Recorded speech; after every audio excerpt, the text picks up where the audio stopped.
step 3, guys. Very similar to the step 2. However, what we're going to do is we're going to start pivoting our body before we step. So in stage 2 that we had it, we moved this foot back up. In stage 3, what I want you to work on is getting the initial pivot, beginning to look over our shoulder. So I'm making the initial turn to start with. So stage 3 is I pivot, look, then what I want you to do is we're going to step up to regain the balance and side kick. We start it all over again. So I pivot, look, step, and then a kick. The reason I want you to step is it helps you maintain that balance between the pivot and the kick. Now, you might be able to bypass that step pretty easily, but this is a great way to make sure we get our balance before we get too fast in the spin.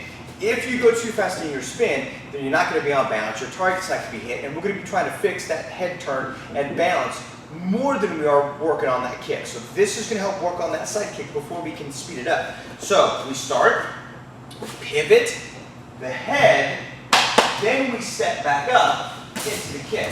Now combine all that together and that creates our next step. Okay guys, in the 4th stage, we're going to combine everything together, right? But we're going to eliminate some of the extra steps in it. Now you're also going to notice we're going to have to eliminate some of the distance, whereas before we had an extra spacing with the step. This we won't have it because this is going to be our base leg rather than moving up. So the way stage 4 works is you back up just a little bit, and from this point, we're going to pivot, move the head, and unlike stage 3 where I step up, I keep this foot here in position.